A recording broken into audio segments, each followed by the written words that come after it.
breaking news today. Please subscribe and then check notification box to get all breaking news alert. Without impeachment, this must be stopped. Since Donald Trump was elected as president, the left has been doing whatever they can to remove him from office. These spiteful liberals cannot accept the fact that Trump is in fact the president and beat Hillary Clinton, so instead, they will continue to fan the flames of division. The first tactic the left focused on was the bogus Russian collusion story, and as time passed the entire narrative began to blow up in their faces.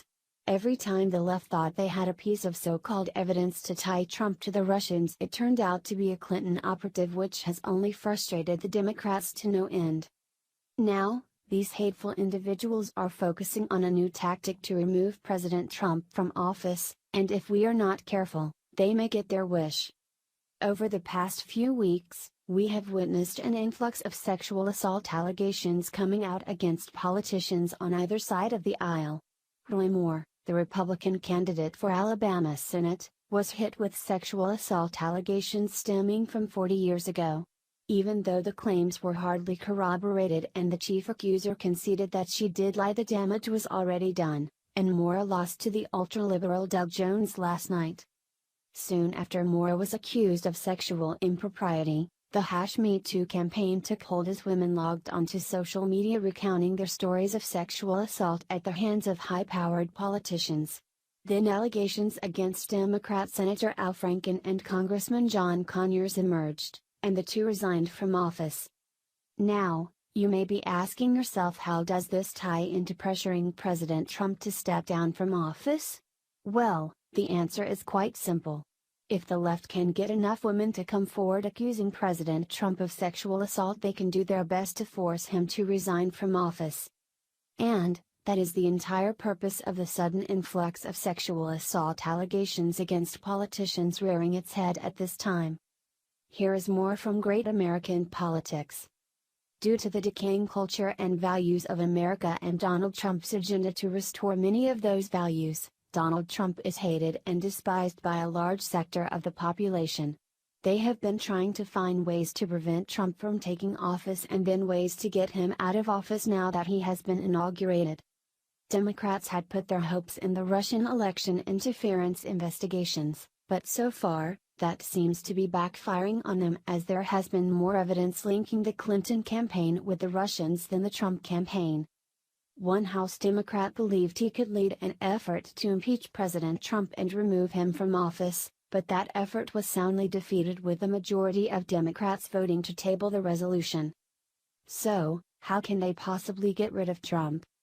Me Too.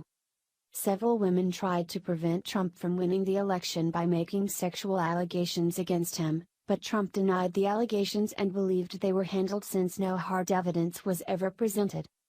Now that the Me Too craze is causing several members of Congress to resign suddenly, over a dozen women have banded together to make sexual allegations against Trump, and immediately, some Democrats in Congress began calling for Trump to resign.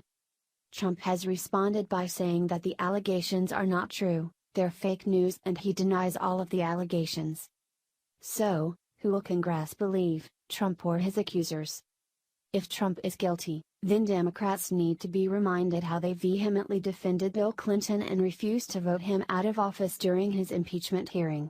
I'm not condoning the behavior, but right now, Trump is the best thing that could happen to America, and we need him in the Oval Office. Now, no one is saying that politicians that are found guilty of sexual assault should remain in office, but just an allegation should not ruin a man's career. There is a reason that there are a statute of limitations, and if these women were genuinely assaulted by a politician or a person in power, there is no reason that there should not be a paper trail to corroborate their story of abuse. After years of silence, these women should not be given a platform to destroy someone based on what political office these men are for now, and that goes across the board.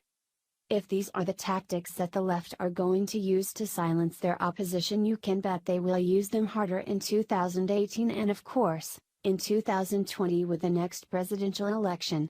Make no mistake, folks, this is a war we are in, and it is now the time to fight back against these tactics, or we can say goodbye to the United States. HT, Great American Politics. Follow us on Facebook at Freedom Daily.